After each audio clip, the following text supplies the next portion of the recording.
This video is one of three I've prepared to report the results of work done at the request of the City Commission to assess the waste disposal options the Commission was considering in the June 2019 Commission meeting. Before any major project, good financial analysis is essential. And let's talk for a minute about what that means. What is good financial analysis? It's a process. In this process, we try to think carefully about what things we know, what things we should know but don't, and what things we don't know. And this analysis often takes the form of a forecast or a budget. And there's a time-tested reason for this. Developing a forecast shows you what you don't know and what information you need to obtain. Since we're planning into the future, and in this case far into the future, we have to set some assumptions in place. For example, we have to make assumptions such as the inflation rate. In order to make good assumptions, we have to do some research to see what the historical rate has been and determine if there are things that might change this rate. If we plan to take out loans, we need to estimate the amount of the loan, the interest rate, and the term. If our plan involves equipment, we need to gather data about the cost of the equipment and its expected useful life.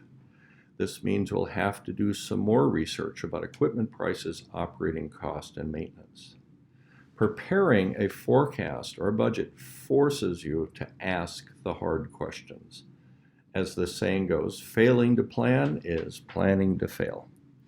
Once we've done that homework, we could simply add up the cost into a single number.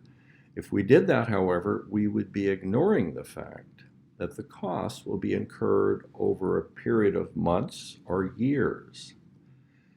And this is important because you need to remember the only thing that can pay bills is cash. Calculating cash flow lets you see when money comes in and money goes out.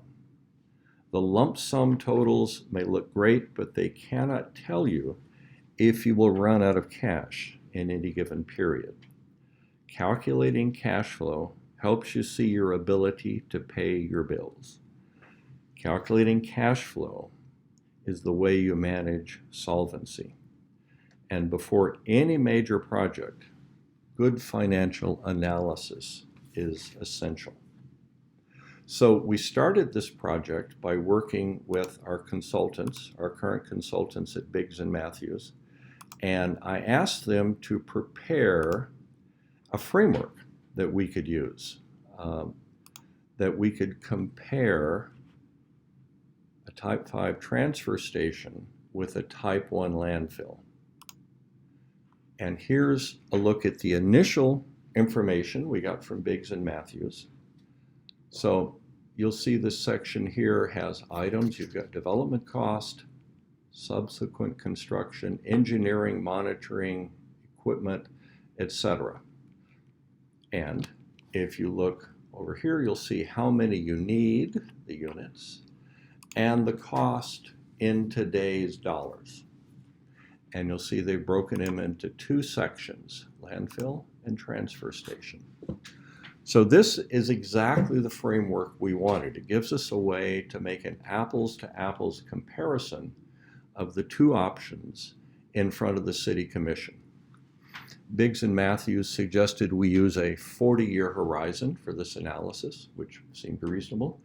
And they suggested that we use an inflation rate of 1.5%. This defined our framework for the analysis. Now, since then, Biggs & Matthews have updated some of the numbers. This is the original schedule, but this is the framework I asked for, and this is how you're going to see we did the work. Now, many people have seen this schedule around town, and I'll show you the one thing I don't like about it. If we scroll all the way down to the bottom, there are totals here. Total cost, cost per ton, cost per year. And this looks like it might be a financial analysis. When I questioned the big consultants about this, they said, no, this is merely a list of total cost in today's dollars. I would have to say, personally, I find this part confusing and even misleading, and many people around town have seen the schedule and assumed that this was a financial analysis and it told them something about the two options on the table. This is not a financial analysis, and Biggs and Matthews doesn't claim that it's a financial analysis. Let's just look at it for a minute and you can see some of the things that it's missing.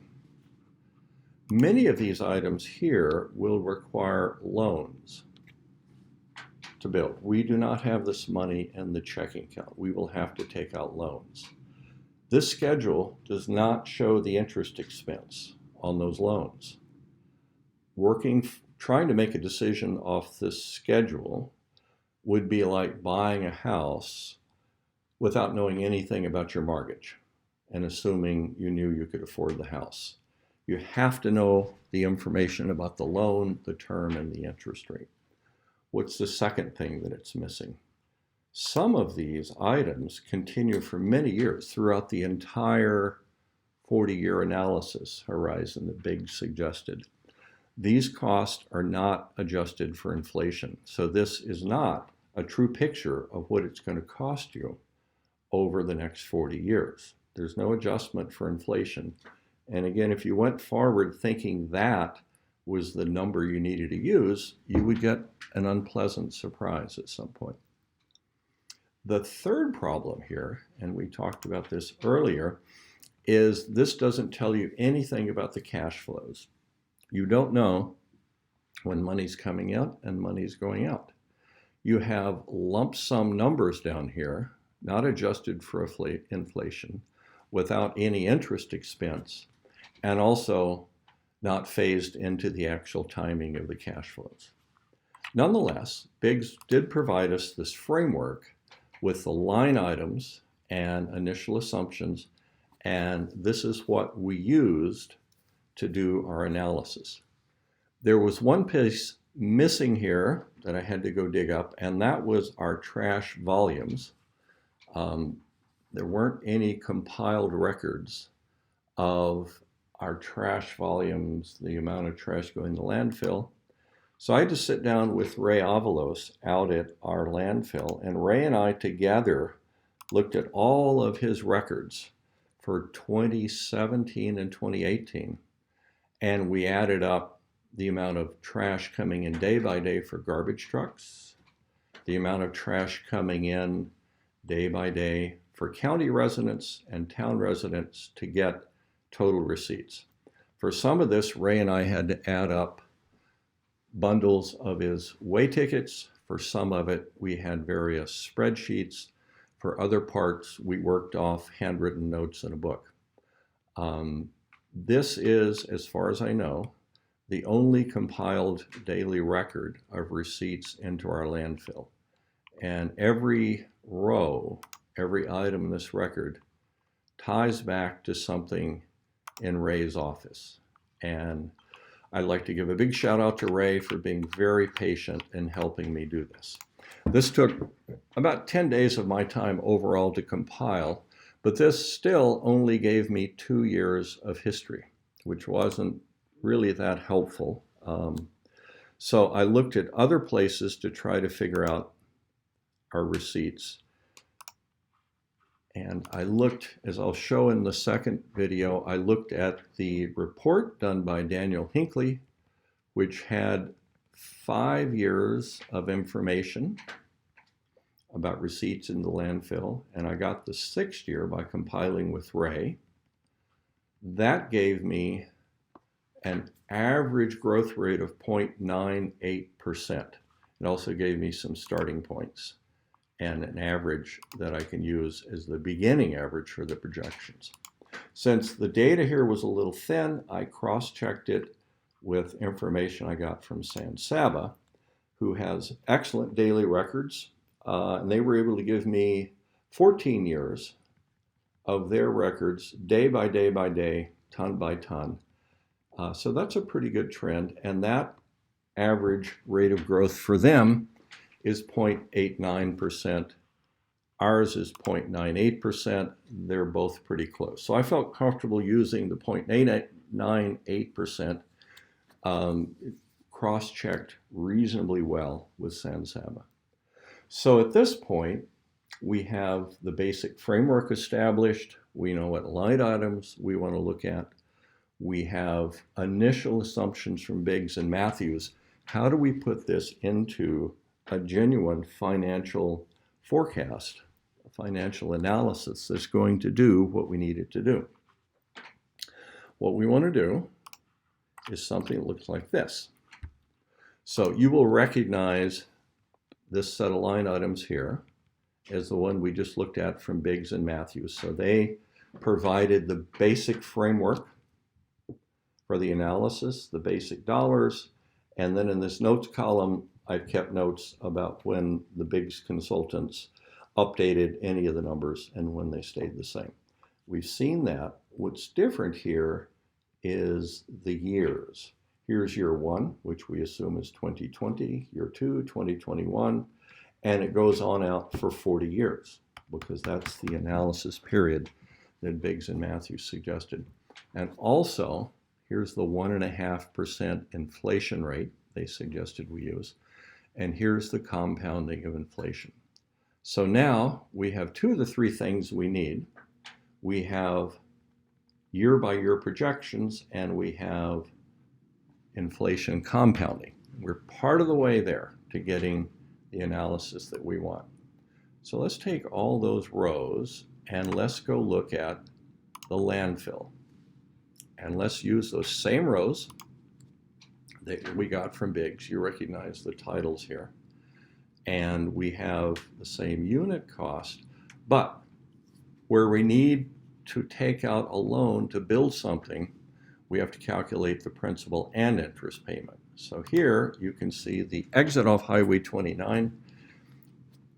Biggs suggested that'll cost $136,880, but with interest, it's $186,452. You can see that's a big difference.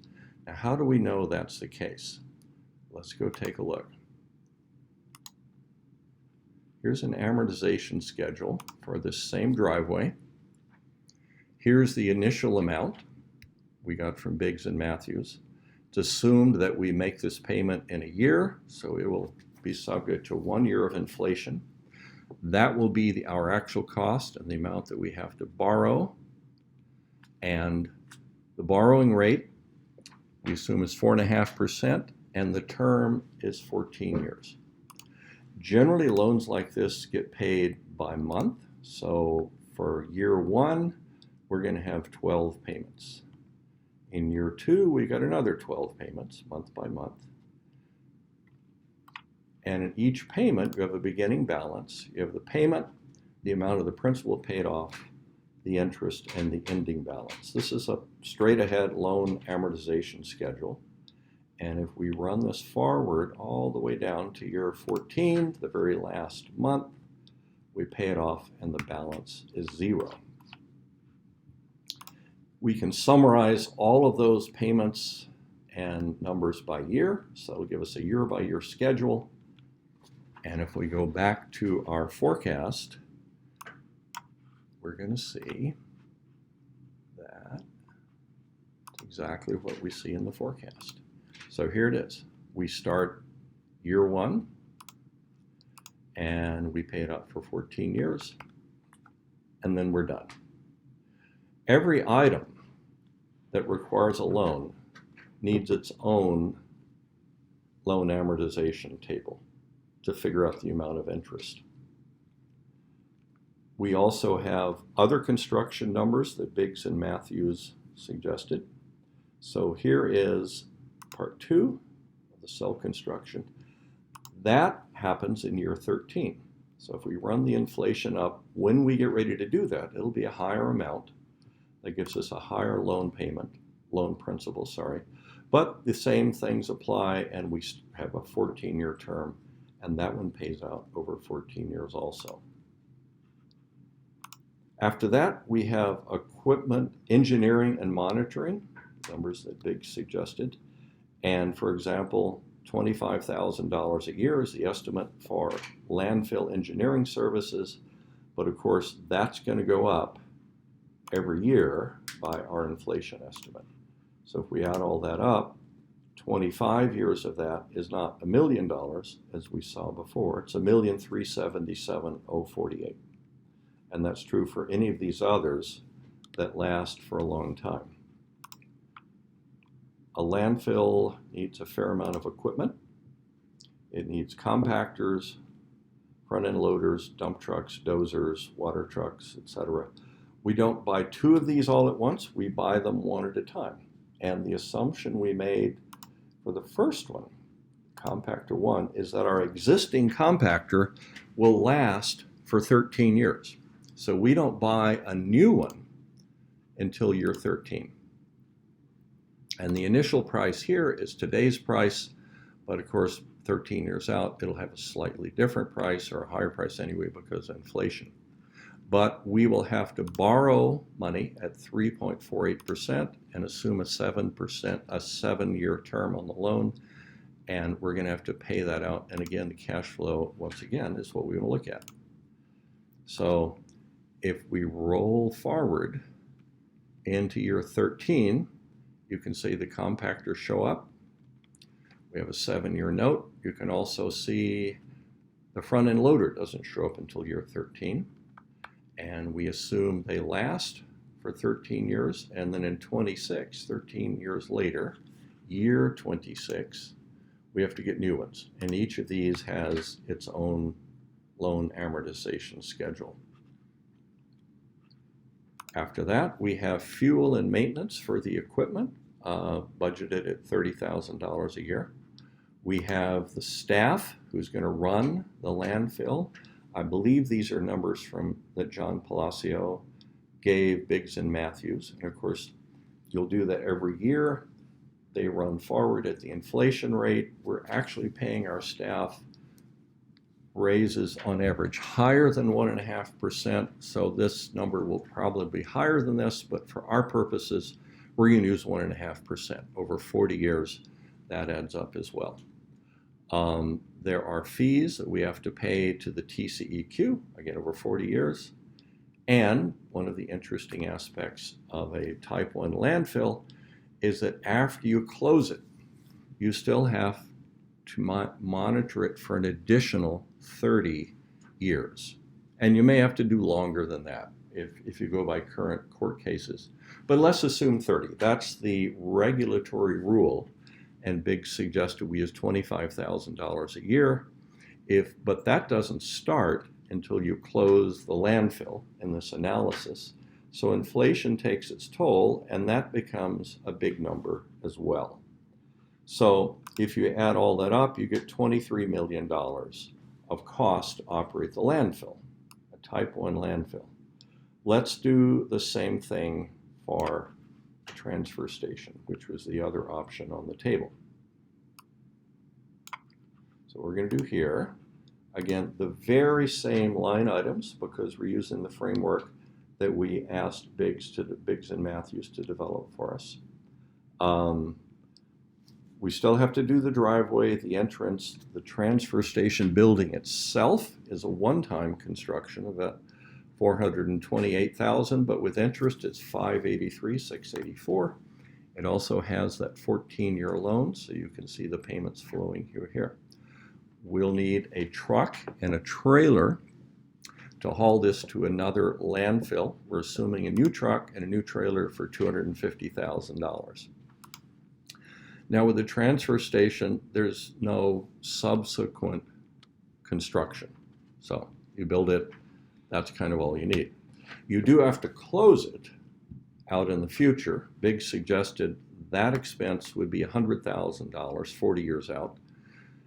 With inflation, that'll be $181,402. When you get down to engineering and monitoring services, there's not a whole lot going on with a transfer station because, again, the TCEQ compliance is all happening up at the landfill. So Big suggested we budget $15,000 a year for engineering services for 40 years. There's a lot less equipment here, as you can see. There's basically a front-end loader, and we followed the same timing as we saw with the landfill, same pricing, same timing. We don't need the excavator, the dump trucks, the water trucks. We don't need any of that. We assume at some point we'll have to buy a new truck cab and several new trailers over the years, and each of those has their own loan amortization schedule. The equipment, the front-end loader, has a budget here for its fuel and its maintenance, and the transfer truck has a budget for fuel and maintenance. The transfer truck gets pretty light use. It'll probably run twice a week on average. Over the course of a year, that truck will probably only run 15 to 16,000 miles, which is a very small mileage for a semi-tractor trailer truck. The staff is going to be exactly the same. We use the same numbers. We will also have to pay this TCEQ fee. The third biggest number here is tipping fees, or the fees you pay to the landfill that you use. In this case, we're assuming it's Brownwood. They've offered us an initial rate of $36 per ton, and they've offered a contract that would limit any increases to the rate of inflation, the CPI. So we've assumed in this analysis that they go up every year by that amount. I'll show you that right here. Here's their $36. Here's the inflation factor. We're assuming that that goes up every year by the full inflation factor. In reality, they haven't done that, but let's assume they do so we can keep everything comparable. If you do that over the course of 40 years, you get about $5.6 million of tipping fees. Now, interestingly enough, there is no post-closure care for a landfill, for a Type 5 transfer station.